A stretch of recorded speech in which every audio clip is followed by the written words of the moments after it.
As people start joining, I would like to start with welcoming you all. Thank you for joining us for day one of Open Education Week at University of Technology, Sydney. My name is Mais Fatayer. I work at LX.lab, and LX.lab is basically a central unit that supports academics in learning technologies at UTS. I would like to start with acknowledgement of country. And I would like to say that we humbly acknowledge all Aboriginal and Torres Strait Islander peoples upon whose ancestral lands we reside today. We recognize the continued inseparability of Aboriginal and Torres Strait Islander peoples living cultural, spiritual, and technological practices. We also gratefully pay respect to all the elders past and present, acknowledging them as the traditional custodians of knowledge, wisdom, and methods of these lands, skies, and waters. We respectfully recognize the Gadigal people of the Eora Nation. Upon traditional lands, the UTS City Campus is situated.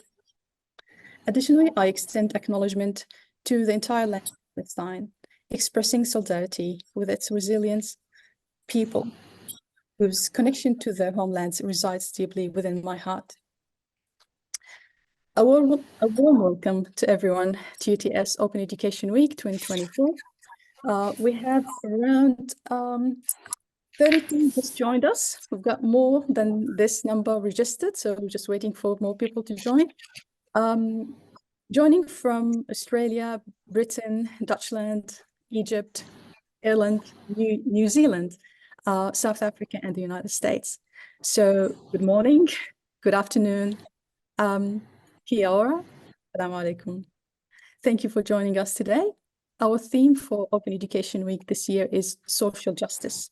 So before introducing our panelists, Glenda and Yasser, for joining us at this early time, at their time zone, I would like to extend an invitation to our director, Dr. Jan McLean, to share a welcome message for UTS Open Education Week. Thanks very much, Mais. And I'd like to just say thank you so much for the invitation and how delightful it is to spend some time pondering this area with you, and particularly around the theme of inclusion, which I know we're going to be exploring a bit more deeply today. And I love that this has become an annual event, and I'd like to just acknowledge the leadership of Mais in doing that and the working closely with the library and also with our colleagues in the LX team, in the faculties, and also with the postgrad learning design teams, plus other teams that have contributed. So it's a wonderful collaborative effort, and that communicates a way of working together, which I think is critical for the future. I just wanted to zoom out for a second to that kind of broader context that we're in. Where over the past 4 years or so, we've all been through enormous change. And I think that clearly the pandemic was one of the things that happened that has affected staff and students in many different ways. And I think we're much more aware of the impacts that's had on students. It brought lots of challenges, but it also brought opportunities, I think, around access to education and access to opportunities for learning, where once upon a time you would physically have to show up, and things like conferences, events, symposium became more open because they're in an online space. But as I said, we're still learning about the changes that the pandemic has brought and making sense of the impact and what does it do for us and how we understand higher education and how we have to think about that going forward. And of course, in Australia, we've had quite a lot of change too. Those in the Australian context, we've change of government brought a different contract being negotiated with the government in the form of a university accord. And the report of the accord has just come out. And some of you would have had the chance to read that.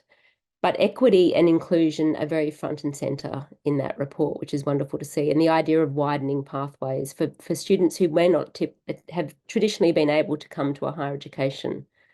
And I just last week spent some time at the Universities Australia conference, which is a conference that brings together leaders from across Australia to talk about some of the big themes that are going on for higher education.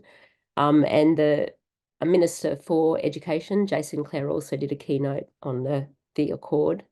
But one of the things that struck me was a keynote address by Penny Jane Burke, who's the chair for UNESCO Chair for Equity, Social Justice and Higher Education.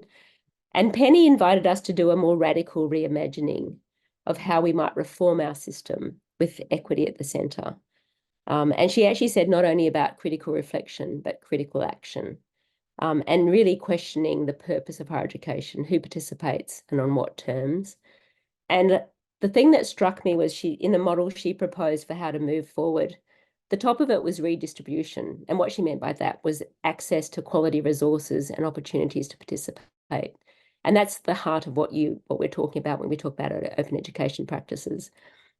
So I think just in terms of the context, it's such a timely opportunity, I think, to really grasp the opportunity presented by this and to really think with how do we actually do some radical reimagining. And I'm looking forward to the exploration of that a little bit today. But I also just wanted to kind of just highlight some of the things, and it's great to see the week. And there's a blog. I've enjoyed having a look at the blog on our LX site that has a bit of an overview of open educational practices and a bit of a summary for those who are less familiar. Also, just to acknowledge that there's been a lot of work done in the background, and some of that is around an open access policy and procedures that UTS Library and the LX.lab have put together, which is a great way to guide practice. So it's a really critical thing to get those sorts of governance things in place. And just the other thing I'd like to draw attention to is the full program this week. This is one of the sessions, but there's lots of other fascinating sessions. So hopefully you'll have the chance to dip into those. And enjoy thinking through the theme of social justice as we go through different ways of looking at that. And the themes are across different areas. You've got accessibility, H5P, sustainability, learning design, and generative AI. So different angles on things, which bring a different lens to the area. And so with that, I'll pass back to Mais and just say I look forward to the discussions and thank you again for the opportunity to come in and welcome you. Thank you. Thank you, Jan. That's wonderful, and thank you for pointing at the ACUD report. The CALL team, a Council of Australian Universities librarian, pointed at several areas there in that report where open education actually intersect with some of the goals and points there. So what I'll do now, I'll share with everyone my screen again, and I'll give you a quick idea about what we're going to do today. Okay, am I showing the right one? Can you see agenda? Yep, that's the one. So thank you, Jan.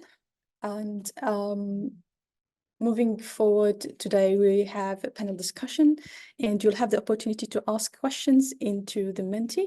So if I just show the Menti like this code, or David, if you can put that in the chat, that would be great. All done, yep. Thank you. And then we'll have time for questions and answer towards the end. So questions can be posted to the Menti or to the chat. And I will go to make sure that you can we spotlight Glenda and Yasser? Unless they already are. Thank you. And we'll start with introducing our panelists. We have with us today Associate Professor Dr. Glenda Cox. Glenda is an Associate Professor in the Center for Innovation in Learning and Teaching at University of Cape Town. She's passionate about the role of open education in the changing world of higher education. I'm not going to say much more, Glenda, because I would like to throw it to you and invite you to tell us a little bit about yourself, your role in the University of Cape Town, and let us know why open education is important to you first.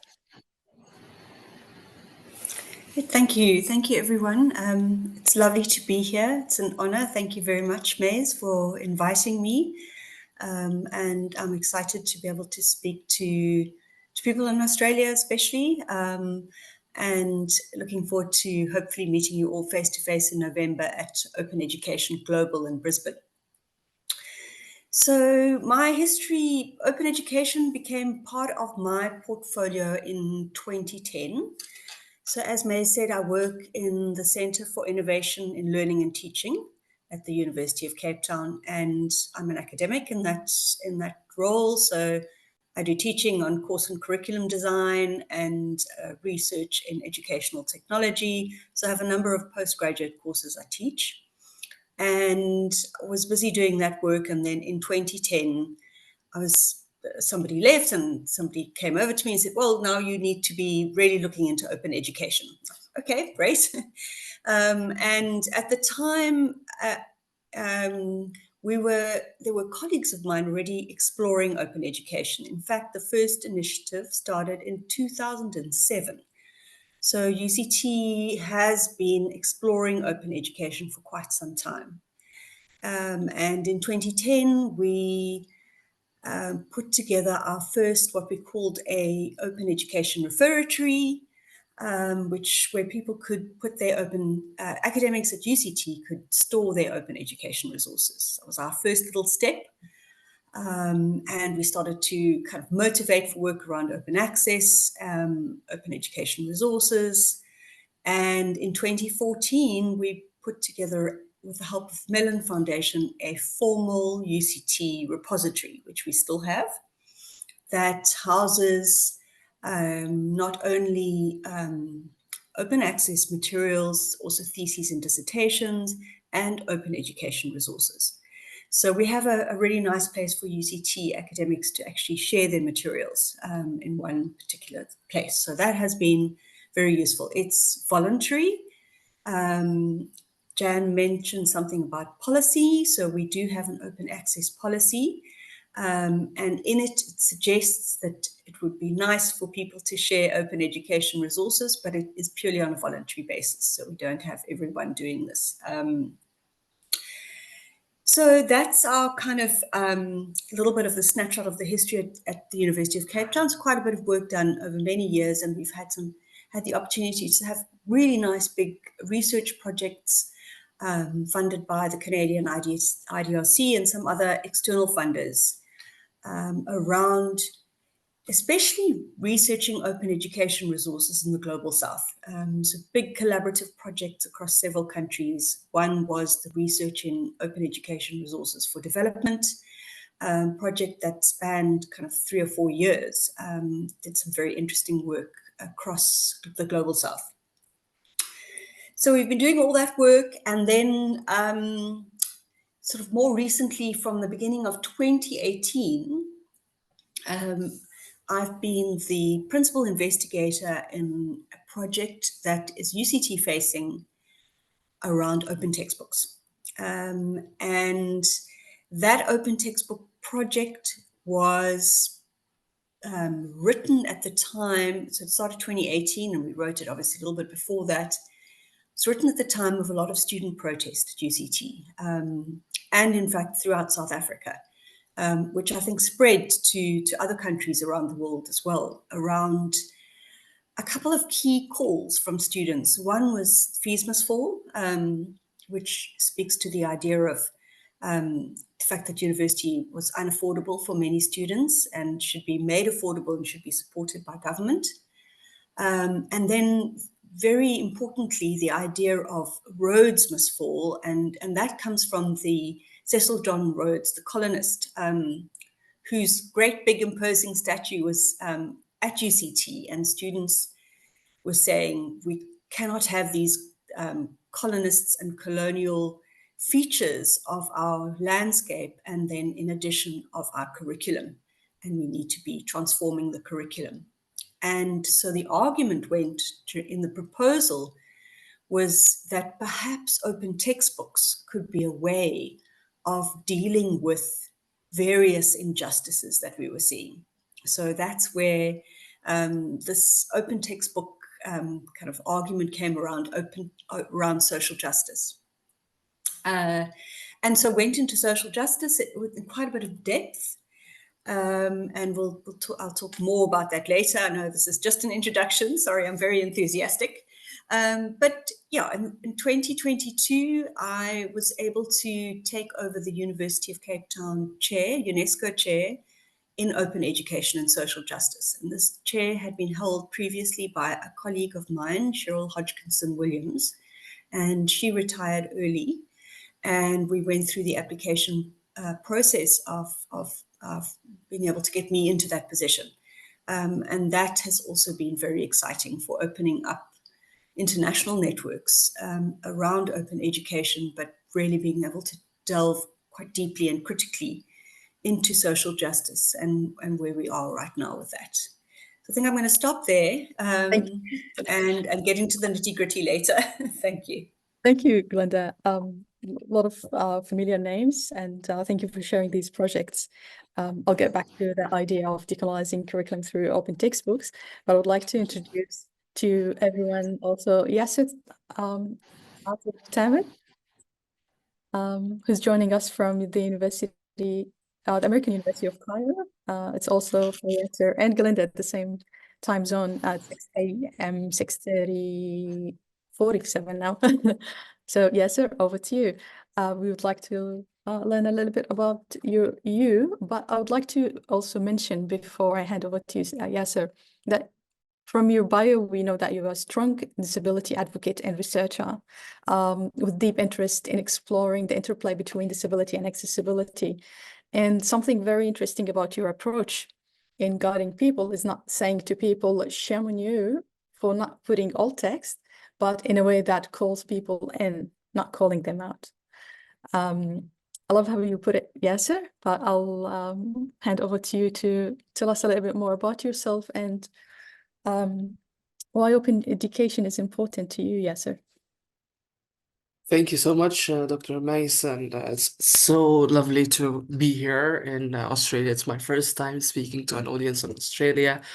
I've never been abroad in my life, so I'm hoping that so soon I would be able to just come in to UTS or the OE Global event and see people and learn about your work in person soon.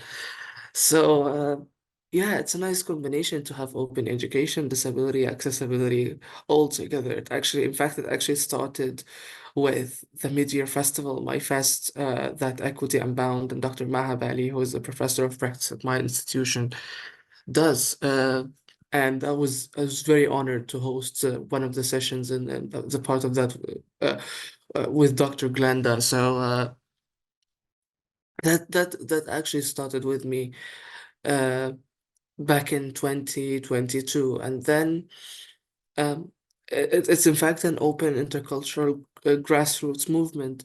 So it's marked by it's characterized by openness and sharing resources. So that was all about open educational resources and embodying open educational practices into the main structure of my fest. And because I'm born blind since birth, I'm interested in the ideas of disability and social justice and the differences between the global South and the global West, and how this ties back to my identity as an Egyptian Muslim Arab. Then being a person who doesn't have sort of land acknowledgement, but I do acknowledge my existence in a country that has an emerging economy, and I'm unprivileged because I don't have quite a lot of resources that I can use to be present in person. Should the online option be unavailable for most of the events, I wouldn't be able to participate. I wouldn't be able to showcase my work. And yes, it's that idea of acknowledgement that I always do. I acknowledge being able to speak the language that the whole world speaks. So this is a sort of acknowledgement that I would like to give some regard to. As for what I do, I'm still an undergraduate student in the Department of English and Comparative Literature, where I do English as a major in accordance with the American liberal arts system, and I do educational studies and applied linguistics as minors. So yes, this is in brief what I do, but I'm hoping to zoom out on points and talk more the rest of the events. Thank you, Yasser. This is nice introduction, and we'll delve a little bit more into the work that you do and your perspective and experience, your personal experience, and your student role is also both valuable to this conversation. Now, moving forward, I would like to dig deeper with both Glenda and Yasser, and I'd like to ask this question to Glenda. How can open education promote inclusivity and diversity, as you see it from your role in UNESCO, but also as you see it from your involvement in the many projects that you mentioned?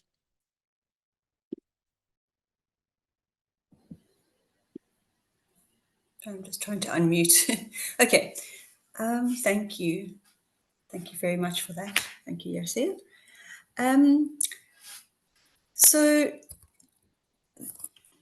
if we talk about social justice, and I want to talk about social justice, but also very importantly, decolonizing. And so we talk about, there are a lot of different concepts, right, that we talk about. And we talk about social justice, we talk about inclusivity, we talk about equity. Those are terms that are discussed quite generally. So I wanted to be kind of quite specific about some of those terms. And that's kind of been our approach, because in our work, we wanted, my colleagues and I, to make a very firm argument for the role of open textbooks to address injustice. Jan mentioned earlier around this idea, and I mentioned earlier the idea about fees must fall, about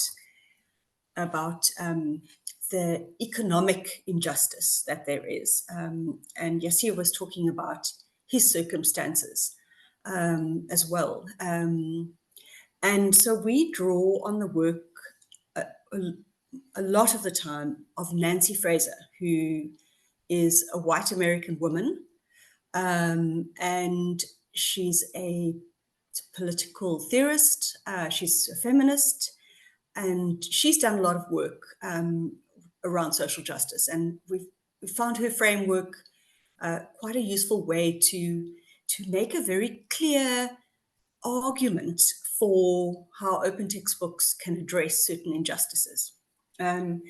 And essentially, she talks about parity of participation, which is kind of what we're thinking about, right? So everybody can participate equally in society. But she also talks about it on different levels of injustice, not so much levels, let's say, rather dimensions. So she talks about the economic, so the maldistribution of resources, and how these could be, that's an injustice. She talks about cultural injustice in the form of misrecognition. So where cultural attributes are simply, not present in a society, or in our case, not present in higher education, not present in curriculum, not present in resources.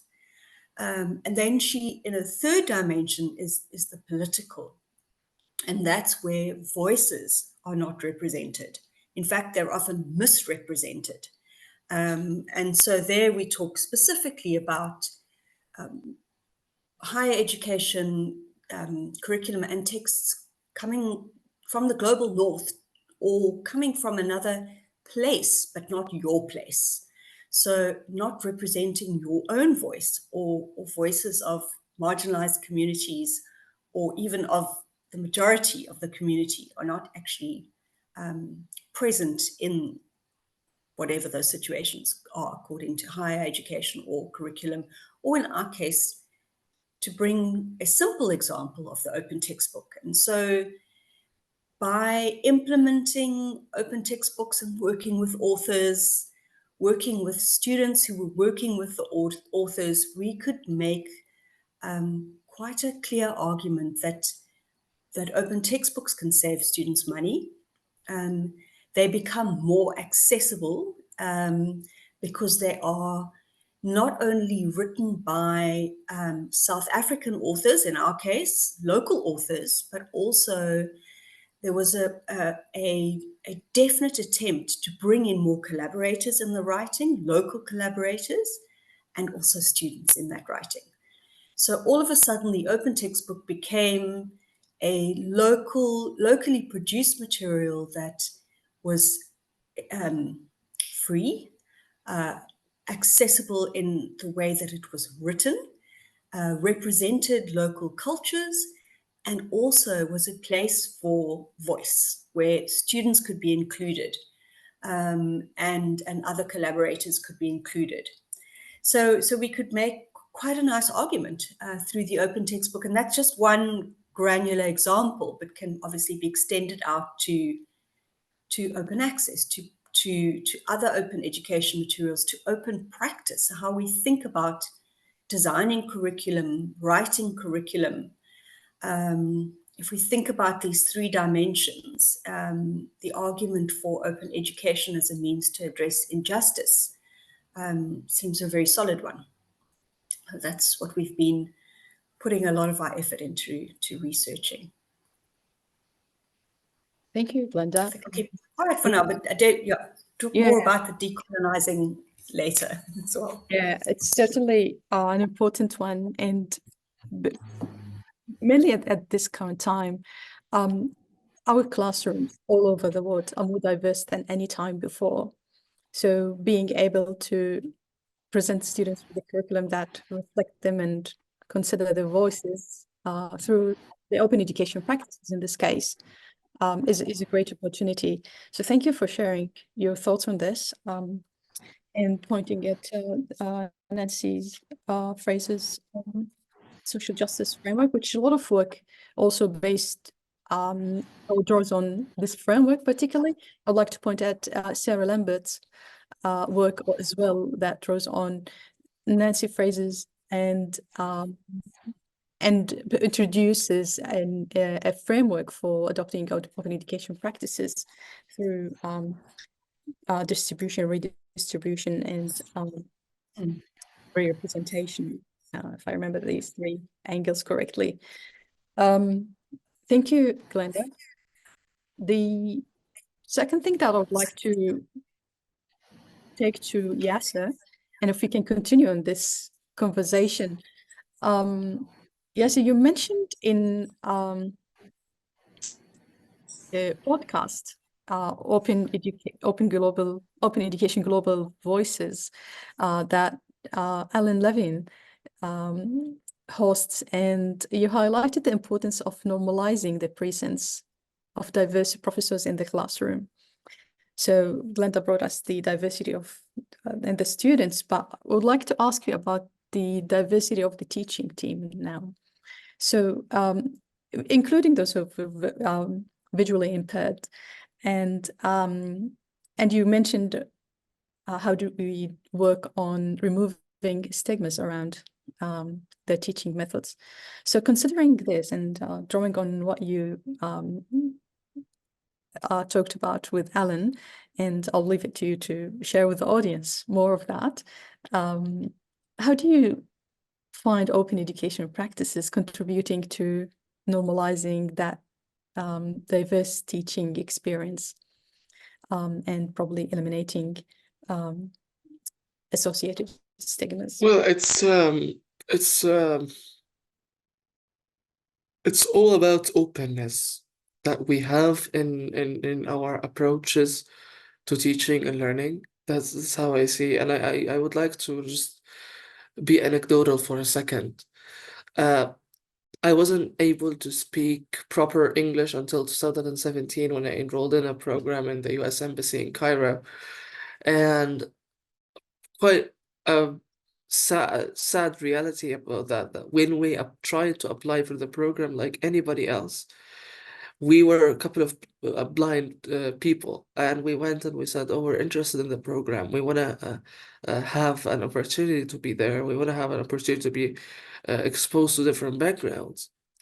And when we had submitted the applications, they said, oh, we don't have inclusive classrooms.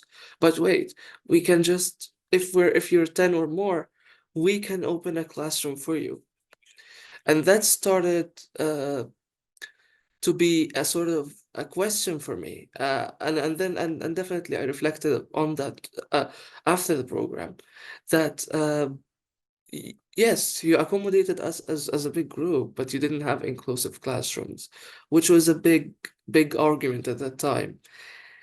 Our teacher was blind professor as well, so it was for me associated with and this also reflection also came after the program. But for me, you brought a blind professor into this classroom because we were blind, so you felt like it's much more an adaptive way of ensuring the learning acquisition for us. When I then enrolled at AUC after the program in 2021, I started being with professors who are inclusive, who are not necessarily applying the best accessibility practices that support openness and the idea of open access. And I'm gonna touch on open access later on. But when I enrolled at AUC, I haven't been able to find the line of disability identity within the teaching and learning stuff. If even we have a disabled colleague in the class, it's less likely that the engagement on similar topics would occur. And then I was just questioning with Alan that we need to have blind professors teaching to other students, and this blind professor who taught me at that time in the program teaches at an Egyptian public university to Egyptian public people. But I was just concerned with the idea that we need to have this as a normal, everyday routine or trend, that I just register a class in a class and just like I just go in, find a blind professor, no worries. It's not that, oh, we have a blind professor, how's it gonna teach, or how's it gonna engage his students? Because and I think you would agree that now is in learning, in teaching and learning, there's a trend of active learning. And it might not be the best ideal structure that university personnel would think about, that a blind professor wouldn't be able to ensure active learning because they are not usually, eye contacting with their students or something like this. So that was my sort of question that I just tried exploring with the OEG Live Voices podcast. In particular to my work, I love the idea of open textbooks that Dr. Glenda mentioned. It was my first time learning about it in the session we organized at my fest. And since then, I was just in my mind saying, how can we ensure that we have an open source for accessibility and for disability that teaches people on how to reduce the stigmas that are present all over the world about disability. And there are stigmas, by the way, many of which are relevant to the global south/global west, and the problems also are different. Why? Because disabled people are not connected together. Disabled people find their own problems depending on their local culture and depending their own local contexts, which is totally fine. So I was just considering, how can we make an inclusive, open,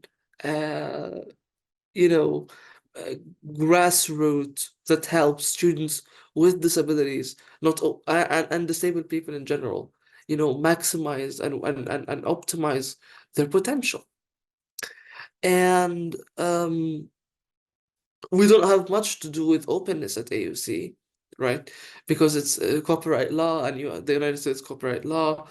But as much as possible, when we have the opportunity to do sessions, workshops about disability and open and tying it to openness and open education practices, we do invite people. We do open it for the public so people can be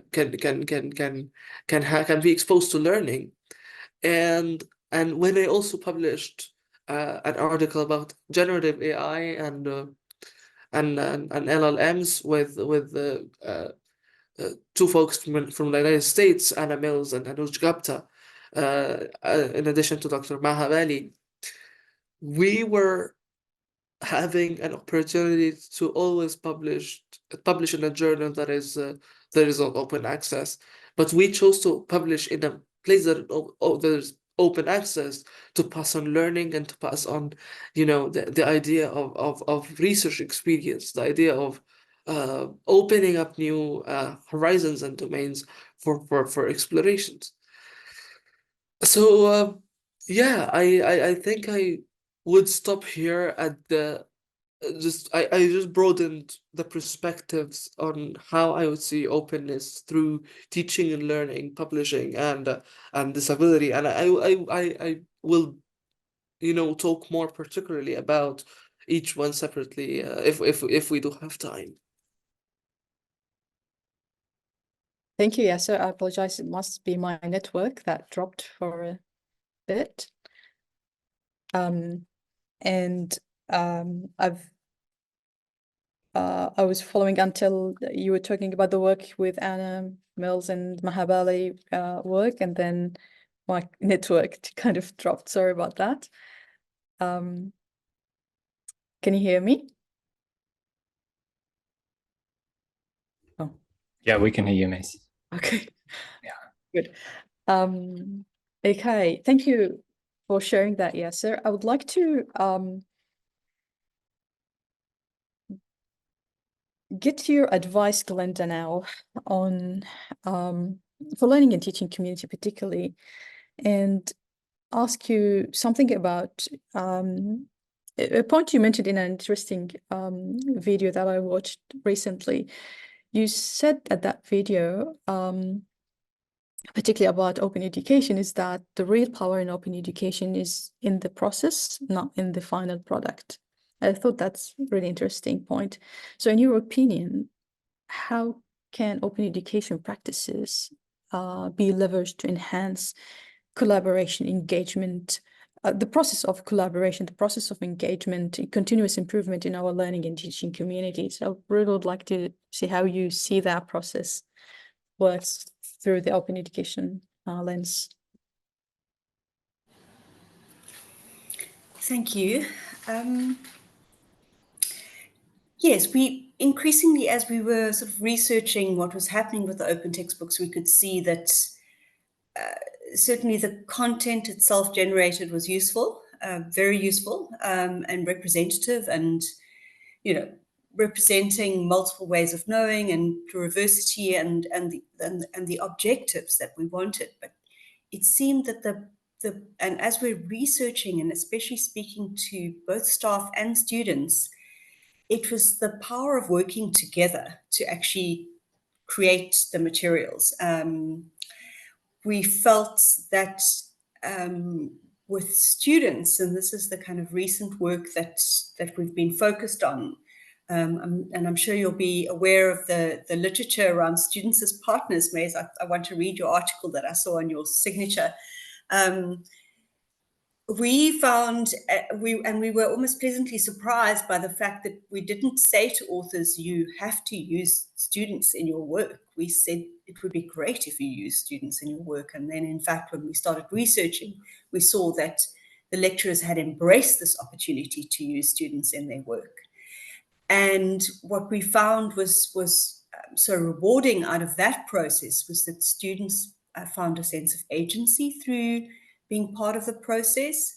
They felt that they were part of the department, that they were a part of creating knowledge, and they felt a sense of belonging through this process. And we also asked them around quite a few questions, and we're busy researching this at the moment, so hopefully we'll publish something later in the year or present on it. The power relationships as well, of, you know, traditional lecturer and student, and how do you work together so that students don't feel a sense of intimidation, which they express that they do from lecturers, that lecturers are scary sometimes. You know, how does that work, that relationship of working together on a product? And we found our lecturers have been incredibly astute at how they've approached this kind of co-creation work that has been like, for them, a natural part of their process. It wasn't that they went and read all the experts and students as partners. They just had this almost instinctive feel that the students should be represented, and they should be kind of part of knowledge production, and that it just makes so much sense if they actually are part of that production. So yes, we found that the process is particularly powerful. Yeah, probably the most useful thing about it. Yeah, fantastic. It's always the sense of autonomy and sense of belonging and feeling of ownership of the work is kind of motivates students in engaging in these projects. There's a very nice quote that we will probably try and use when we're writing up the next part of our work, where a student felt that she could actually, it was part of her life now that she had created these materials. And that's the extra added benefit of open education, is that you are publishing it somewhere under a Creative Commons license. Whether it's on a website, whether it's a chapter in a textbook, whether you're, you know, as a student acknowledged, you know, at the end, you know, all the acknowledgements or all the authorship, or there's definitely a sense of that idea of production that gives open education a kind of level. It's different to student co-creation that's in the classroom, that's part of the work. That's wonderful and empowering, but it's especially empowering if you can actually, you know, as a student, have your name on that material, that you've in fact published something, and it's something that you can take forward in your career and as in your CV and so on. So that's been really interesting aspect, and ties in with a kind of the humanizing pedagogy that we've been trying to continually build in, where students really take ownership of what they're doing, and a kind of value that we hold in our unit, where we want to kind of build that kind of ownership as well. And Yasser, we do a lot of work on universal design for learning. And we're very interested to hear from you, and to try and get Yasser to come talk to us at UCT as a guest, because really valuable experiences and learnings. Well, it would be an honor, actually. So it would be an honor to just come at UCT, because like we do share the same passion for bringing the unknown and unheard voices through openness, through the movements of liberation. I like the quote of Adrienne Marie Brown in her book, The Emergent Strategies. She said, "I'm open to critique if they are offered in the spirit of collective liberation." And I just stopped when I was reading the book last January. I was just stopped at this quote. Said, okay, how can we critique the social injustices? And that really you know, adds up to your point, Dr. Mais, about the idea of the idea of not telling people shame on you when it comes to alternative text, but trying to educate them. And I just would like to acknowledge Alan, because like this was his own, and this is not my, like when he had seen my bio, he just included it, and I liked it, and I just took it as is, and I put it in my bio as though it's something, but I always acknowledge him in this. Alan Levine, who's director of innovation at OE Global, and let me just bring this briefly. I'm an intern at the Center for Learning and Teaching at the American University in Cairo. And being an intern, particularly in the context of accessibility, I always deal with faculty, staff, students who have problems with, an inaccessibility of class material or inaccessibility of teaching or something like this.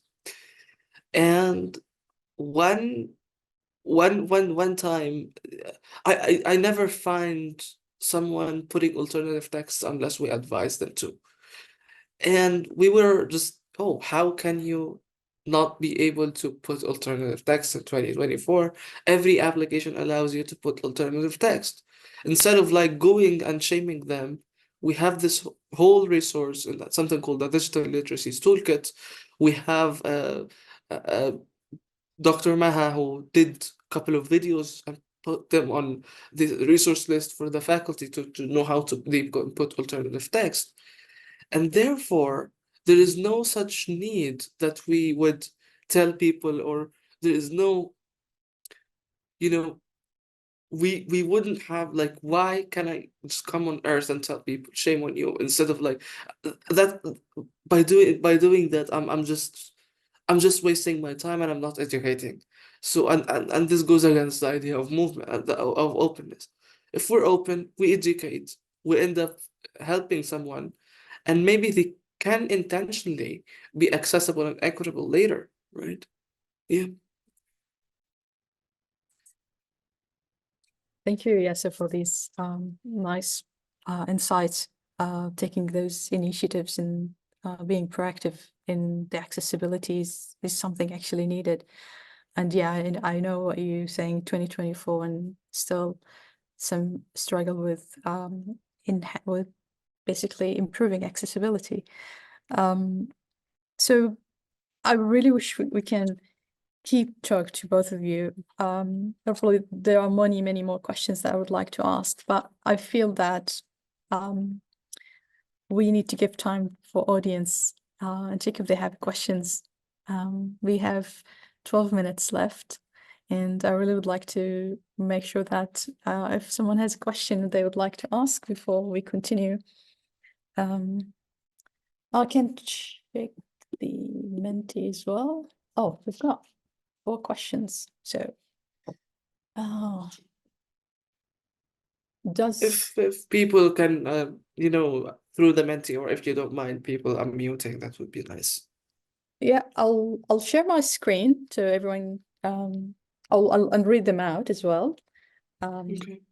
So if that is going to help, and if someone would like to unmute and ask questions, feel free to do so. So we've got 4 questions. The first one, does UTS have a platform repository to share resources? At UTS, we have a few technologies that allow us to share open educational resources, particularly. So we can share in different platforms, but when it comes to open educational resources, we've got H5P has the H5P OER hub that is enabled.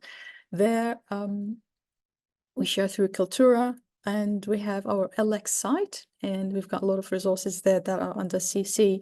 The whole site is publicly available, but content, we've got resources that we'll talk about during this week as well that are available openly. Also, the thing that happened at UTS just recently, we've published a couple of procedures on open access policy, which Jan pointed at her welcome message. There's a question to you, Glenda. You mentioned that open textbooks were free. How was the cost of production covered at Cape Town University? That's a good question. It does always come down to resources, and we'll all struggle with that. So we found a number of different models. So part of that bigger project, the Digital Open Textbooks for Development project, we did have some money to give implementation grants. I'm not sure if UTS has that. It definitely helps, even if it's a small amount of money, to help to pay students, because they also like to be paid, and that's very useful because they really need the money. but also for editing work and such. So grant work definitely helps. You're right, it's never free for the production. But I mean, we've also found quite remarkably that there have been many professors and educators who have simply worked after hours because they kind of feel that they have these resources. One example of a professor who had written a textbook, and quite famous surgeon, and he'd written this textbook, and I think it was published by a big publisher, I won't say who, and he at some point said, well, he'd just gone for sort of a tour into various African countries, and he could see how the textbook would be useful, but it was extremely expensive. And he said to the publishers, can you please make these openly available to, especially to universities in need that couldn't afford to buy the textbook? And they said no. So he said, oh, well, I'll just do it myself then. And that's exactly what he did. He got people together, collaborated, and in fact created an open textbook. So quite a unique story, but also a fantastic resource. So yeah, and that was time, and as we know, time is money. So yeah, and it's frustrating because I do also know that we don't have any grants at the moment, and I do know that there are so many people who are very excited about these prospects of doing this work, but they just don't have enough of that kind of extra time or extra leeway to be able to do it. So I hope that answers the question. Thank you, Glenda. I also would like to share with everyone that here in Australia, we have called Council Australian Universities Librarian offers grants for creating open textbooks. And we have a session on the 6th, which is on Wednesday. Where we have a panel discussion also talking about creating an open textbook through that grant. Now, we have more interesting questions. There's one that I also wanted to ask. So this question is to Yasser. And then we'll go into the comparison between Nancy Fraser's and Sarah Lambert's. But I really would like to ask this question to Yasser. And thank you, whoever put that question. What are some examples, Yasser, what are some examples of good intentional inclusivity you've experienced? Is it easy to tell if someone is being intentionally inclusive versus just following the accessibility policy? That's sometimes an easy question and sometimes a hard question, depending on the context of the classroom. I'm an aspiring academic, so I hope that one day I will be involved in the teaching, profession, so as I could just better judge. I took 2 classes that I can just deem as intentionally inclusive, one of which was Dr. Maha's, and she teaches digital literacies, and she's more on technology. We do use a lot of tools. So one strategies that we followed together was the idea of always making sure that things would work in advance, or testing things before the actual time that it will be used. And that's how I would define intentionally inclusive.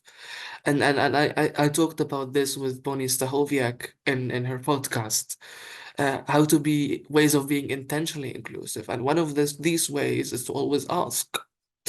Always make sure, yeah, you're doing your syllabus in an accessible way. You're doing your course design in an inclusive way. You're designing your curriculum in a way that adapts to the different learning needs, different learning styles, different students' passions, and students' learning, student motivations. But you're not really aware of the specific needs of every person. Yes, I'm blind. I'm totally blind. I can't see anything. So you might have a colleague who does need things that are different from mine. And therefore, we need to make sure that you ask about the needs and to keep confidentiality, because sometimes it's not a safe space. The classroom is not always a safe space for people to talk. The office hours is not the safe space to talk. I had a friend who had a sort of disability, and she used to tell me, when we go to my office hours with a specific professor, I always feel like I'm traumatized. 30 minutes of trauma. And I tell her why. She tells me like he doesn't provide me with the safety, love, and a reciprocal caring relationship that I sense from other people, let alone this person. And and this was truly shocking to me, that a person in a room like 2 meters length and 3 meter width can feel traumatized. It's something shocking. It's something that is unfortunately horrible. I would just put it that way. Um, the other way that I would talk about how to be intentionally inclusive is always I like bringing the voices of people who are not really present, who are unheard, uh, assuming that things that the most deprived people will access your resources. If you assume this, you will always be on the bottom of inaccessibility. You'll always be able to better judge who is the most what is the most required step to do in that when it comes to inaccessibility. If I don't know to if we're turning closed captioning in this event or not, but definitely Zoom allows everybody to do that. If we have a person who has who's hard of hearing or deaf, definitely they would be able to access what I'm saying. Uh, if we have a person who's dyslexic, I do think that there's an alternative as well. We can just provide captioning in a specific font or something. It's definitely accessible. If we can put ourselves in the shoes of the most deprived person in the world, we would be able to better judge. And this is the intention, because it started in the back of our inner mind, the back of our inner point in our bodies. So yeah. Thank you, Yasser. Very powerful, and yes, designing for everyone in mind. There is another three interesting questions, and we only have 2 minutes, so we have to pick one of them. And it's really hard to choose. They're all good questions. If there was one open education practice you'd like to see have a broader adoption, what would that be, Glenda?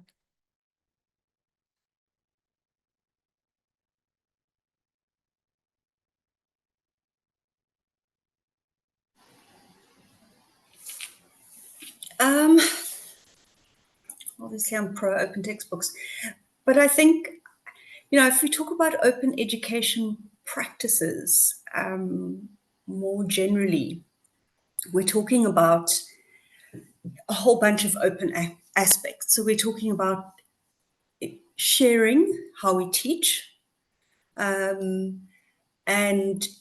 through that sharing of how we teach, whether that's through a blog reflection or this kind of panel discussion or a conference, or just essentially making that all open, we can actually learn so much from each other. So I think that I think it's about small steps, and we can all make a difference. We can't all create an open textbook, but I could share something about how I've brought students into a production, or a small kind of gesture of how I might use some mindfulness in a classroom, where students can share. And I've shared that with others. So I think those kinds of a philosophy, I think, of openness through open education practices is a good fundamental starting point that doesn't have to involve a lot of resources, and the associated costs with that. I think that's a good foundation. Thank you. Thank you for that, Glenda. Thank you, Yasser, for your insights. We've got a couple of questions. Unfortunately, we won't be able to address now, but we will save them and we'll respond to these questions and send. I'm happy to connect with people on LinkedIn. My I'll paste my link tree in the chat. It has everything that relates to my work.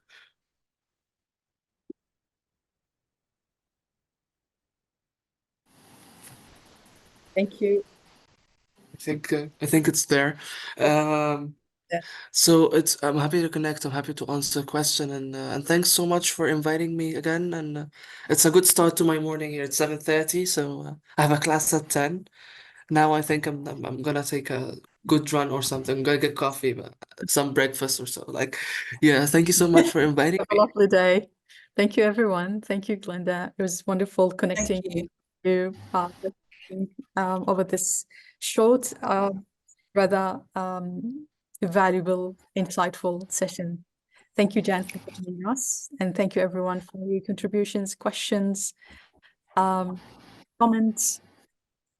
And, have a lovely day, Glenda and Yasser, and everyone in the Northern Hemisphere, and everyone here. Enjoy the evening and hope to see you in the rest of the week for more sessions on open education. Great. Good luck with the week. I hope it goes really well. And thank you again for having me here. And I popped my email into the chat, but it's very easy to find me if you Google my name and UCT, and you'll find me. And I'm very, very happy to have further discussions. Thank you. Yep.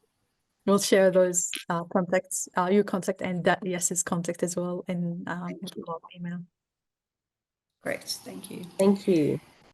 Thank you, everyone. Thanks. Bye. Bye.